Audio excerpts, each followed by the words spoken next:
नमस्कार दोस्तों, घुमक्कड़ पहाड़ी के इस खास व्लॉग में आपका स्वागत है और मैं हूं आपका दोस्त पंकज पंवार।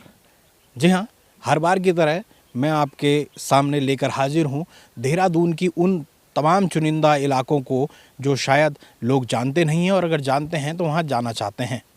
तो आज हम देहरादून के महत्वपूर्ण इलाके और महत्वपूर्ण टूरिस्ट स्पॉट शिखर फॉल जा रहे हैं और वहाँ पर कहा जाता है कि जो देहरादून की जो प्रमुख नदी है रिस्पना, वो उसका उद्गम स्थल वहीं से है। हालांकि इस समय बरसात नहीं है तो देहरादून के जो रिस्पना नदी है वो इस समय सूखी है, लेकिन अगर देखा जाए तो शिखर फॉल में पानी है और यहाँ से ही देहरादून के एक बड़े हिस्से को पानी पहुँचाया जाता है। तो अब मैं आपको दिखा देता हूँ कि ये कितनी अच्छी सीनिक ब्यूटी है। मसूरी की तलहटियों के पास ये पूरा अच्छा सीनिक ब्यूटी आपको दिखाई दे रहा है और आने वाले समय में भी इसको एक टूरिस्ट डेस्टिनेशन के रूप में आप लोग बना सकते हैं, आगे बढ़ा सकते हैं। आप ये देख सकते हैं ये वन संरक्षित क्षेत्र है और वन संरक्षित क्षेत्र है तो इसलिए तमाम जो इलाके हैं वहाँ पे सड़कें पहुँचाना सरकार की जिम्मेदारी तो है, लेकिन फिर भी सरकार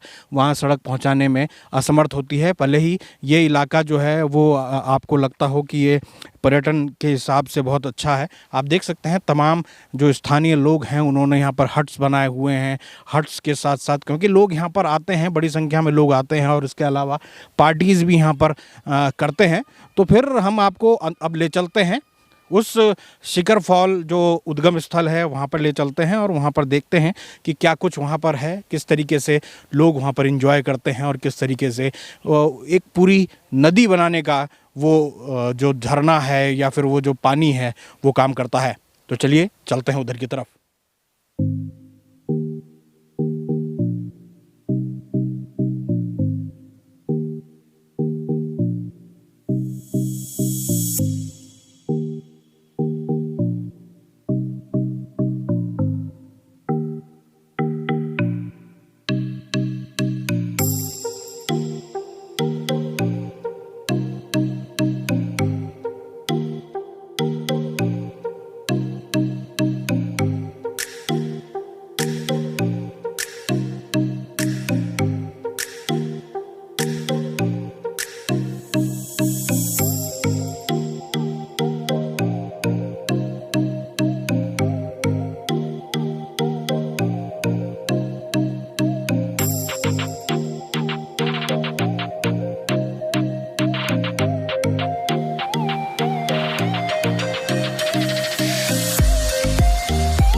तो दोस्तों इस समय हम शिखर फॉल की तरफ को आगे बढ़ रहे हैं और सबसे बड़ी बात यह है कि इससे किस तरीके से रिस्पना नदी का उद्गम होता है, कितनी भारी संख्या में पानी आता है। हालांकि आप देख सकते हैं कि ये आवाज़ भी जिस तरीके से नदी की आ रही है वो सीधा रिस्पना में भले ही नहीं जाती हो, इस समय रिस्पना पूरी सूखी है, लेकिन ये जो उसका उद्गम स्थल है यहाँ पर पूरी तरीके से पानी बना हुआ है।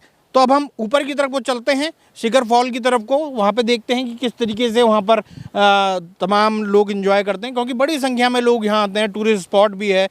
तो अब देखते हैं वहाँ पे जाके क्या होता है। तो चलिए वहाँ चलते हैं, फिर वहीं पे बात करते हैं।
दोस्तों शिखर फॉल में पहुंचने के लिए एक अच्छी खासी चढ़ाई का आपको सामना करना पड़ेगा, लेकिन जब आप चढ़ाई चढ़ते हुए ऐसी ब्यूटी देखते हैं, ये केवल कुछ ही जगहों पर दिखाई देती है। अब हम देहरादून के रहने वाले लोग हैं, लेकिन फिर भी हम कई कई सालों बाद ऐसी जगहों पर देखने आते हैं। लेकिन बड़ी संख्या में पर्यटक यहाँ आते हैं, तो उनके लिए तो ये मन मोहने वाला दृश्य है। आप देख सकते हैं कितना ज़बरदस्त झरना बह रहा है। और ये स्थिति तब होती है जब यहाँ पर बड़ी अगर रिस्पना नदी जब बनती है, तो आप देख सकते हैं कि यहाँ पर कितना वेग का प्रेशर रहता होगा कि उसकी वजह से तमाम जो नदी का उफान बहुत ऊंचा दिखाई देता है। इन दिनों सर्दियां हैं, यहाँ पर आपको पानी दिखाई दे रहा है, लेकिन धीरे धीरे जब गर्मी जैसे जैसे गर्मी का मौसम आता है, ये इलाका अभी थोड़ा कम पानी वाला हो जाता है। तो यानी बरसात में जब पानी आएगा तो फिर ये रिचार्ज होते हैं ये तमाम चीज़ें। फिर उसके बाद पहाड़ों में जो भी पानी होता है, ये सारा बिल्कुल जो है वो पहाड़ों का पानी है। तो ये अपने आप में एक सीनिक ब्यूटी है। मैंने बोला आपको ज़रूर ये दिखाया जाए, क्योंकि ये अपने आप में आँखों को सुकून देने वाला है। तो चलिए अब ऊपर शिखर फॉल की तरफ वो चलते हैं, वहाँ देखते हैं क्या कुछ है।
दोस्तों थोड़ी चढ़ाई के बाद आखिरकार शिखर फॉल जैसे इलाके में हम पहुंच चुके हैं।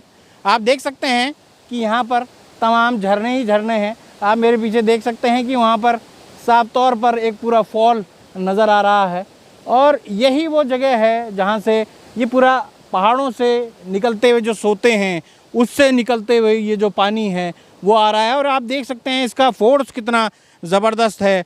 ये एक पिकनिक स्पॉट है। गर्मियों में ये पिकनिक स्पॉट बहुत अच्छा पिकनिक स्पॉट के रूप में आपको दिखाई देता है। आप देख सकते हैं कि अभी ठंड है, लेकिन फिर भी बच्चे यहाँ पर नहाने लगातार पहुँच रहे हैं। तो यही शिखर फॉल का अपना चार्म है, शिखर फॉल का अपना मज़ा है। आप देख सकते हैं कि कल कल बहती नदी किस तरीके से आवाज़ कर रही है। और लगातार ये देहरादून के कुछ ऐसे इलाके हैं, भले ही देहरादून के निचले इलाकों में अगर बात करें तो पानी की बेहद समस्याएं हैं, लेकिन फिर भी अगर आप इस पहाड़ के इस छोटे से कटोरे में आप दिखाई दे तो आपको ऐसा लगेगा कि देहरादून में पानी की कमी तो होनी ही नहीं चाहिए थी। तो ये आप देख सकते हैं, ये शिखर फॉल का एक सीनिक ब्यूटी है। आप देख सकते हैं मसूरी के जो ये तमाम इलाके हैं, ये शिवालिक की जो पहाड़ियाँ हैं, ये जो तमाम इलाके हैं, ये अपने आप में कितने मनमोहक हैं। और मैं आपको दिखा देता हूँ कि यही वो इलाका है। अभी जब आप देखेंगे तो धीरे धीरे जब बरसात होती है तो इन्हीं पहाड़ियों के उससे पानी नीचे गिरता है, और लगातार यहाँ पर पानी। आपको मैं दिखा दूँ कि वहाँ पर आप देख सकते हैं ये जो चट्टान है, इसमें आप देख सकते हैं कितनी रगड़ पड़ी हुई है। इससे साफ नज़र आता है जब रिस्पना का पानी, जब ये शिखर फॉल अपनी पूरे शबाब पर होता है, जब बरसात के समय में, तो वहाँ पर आप देख सकते हैं कि ये पत्थरों के ऊपर, और कभी कभी तो मुझे लगता है कि जो ये पाइप हैं उनसे भी ऊंचा इसका वेग होता है। तो शिखर फॉल का अपना एक चार्म है। आप इससे नीचे देखेंगे, हमने आपको जो वीडियो में दिखाया कि किस तरीके से पानी का अपना एक वो बनाया गया है, और उसके बाद किस तरीके से ऊपर से नीचे झरना बह रहा है, वो अपने आप में देखने का बिल्कुल बहुत अच्छा इलाका है। यहाँ पर आप देख सकते हैं कि सूर्य के समय जब यहाँ सूर्योदय होता है, हालांकि ठंड में तो यहाँ पर ठंडी ज़रूर लगेगी, लेकिन फिर भी आप यहाँ पर आएंगे तो आपकी थकान ज़रूर कम हो जाएगी। तो दोस्तों, अगले व्लॉग में हम आपको दिखाएंगे कि कैसे देहरादून के एक बड़े हिस्से को शिखर फॉल के इस इलाके से पानी मिलता है। तो अगले व्लॉग में हमें ज़रूर हमारे वीडियो को ज़रूर देखिएगा। हम आपको दिखाएंगे कि किस तरीके से क्या स्थितियां हैं इस शिखर फॉल की, और शिखर फॉल से जो पानी जाता है उसकी क्या स्थितियां हैं, वो तमाम चीज़ें हम दिखाएंगे। लेकिन ये वीडियो अभी समाप्त नहीं हुआ, हम आपको रिस्पना की भी स्थिति दिखाएंगे कि रिस्पना के हालात क्या हैं। अभी आप शिखर फॉल में पानी का वेग देख रहे हैं, फिर आपको हम दिखाएंगे कि कैसे रिस्पना सूखी हुई है। तो चलिए रिस्पना की तरफ चलते हैं।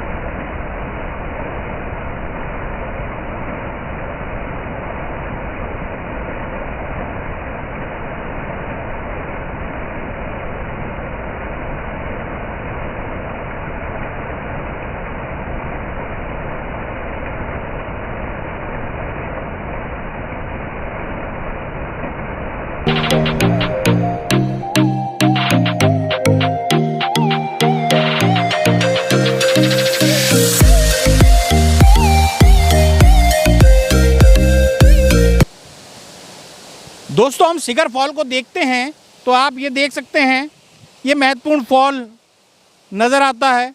यहाँ पर जो पर्यटक हैं वो आते हैं, और आप देख सकते हैं कितना वेग है इस फॉल में। ये पानी जो है वो शिखर फॉल का पानी है। हालांकि एक झरना आगे भी है, लेकिन वहाँ जाना खतरे से खाली नहीं है, क्योंकि वहाँ के लिए कोई रास्ता नहीं है। वहाँ पे पत्थरों से ऊपर नीचे बड़े बड़े पत्थरों से होकर जाना पड़ता है। तो कहीं ना कहीं आप देख सकते हैं कितना वेग इस झरने में साफ तौर पर दिखाई देता है, और यही इस शिखर फॉल की खूबसूरती है। यही अगर यहाँ पर एक तरीके से हाइड्रो पावर की एक छोटी सी वो भी की जाए तो सरकार यहाँ से बिजली का भी एक बहुत अच्छा एक जगह वो उत्पन्न कर सकती है। लेकिन कुल मिलाकर आप देख सकते हैं इन पहाड़ियों के बीच में ये झरना कल कल बहता हुआ, ये अपने आप में बेहद महत्वपूर्ण है। अब हम आपको आगे ले चलते हैं, जहाँ पर देहरादून के रिस्पना के क्या हालात हैं वो दिखाने की हमारी कोशिश है।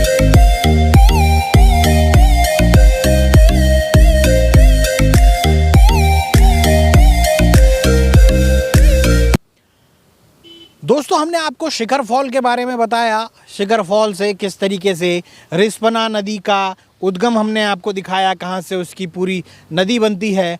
लेकिन विडंबना ये है कि वहाँ से जो आपको कल कल करता हुआ झरना दिख रहा था, जो नदी दिखाई दे रही थी, अब हम आपको रिस्पना दिखाते हैं।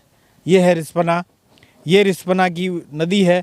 यहाँ छोटे छोटे आपको ये अब नालियाँ दिख रही होंगी, और आगे का अगर हाल देहरादून के अन्य हिस्सों का दिखाएंगे तो नाले से भी बदतर हो गया है। रिस्पना के जो ये तमाम इलाके हैं आप देख सकते हैं, एक बड़ा स्पैन हुआ करता था रिस्पना का, जो शायद अब नहीं है। यहाँ पर भी आपको बहुत ज़्यादा चौड़ा ये दिखाई नहीं दे रहा है।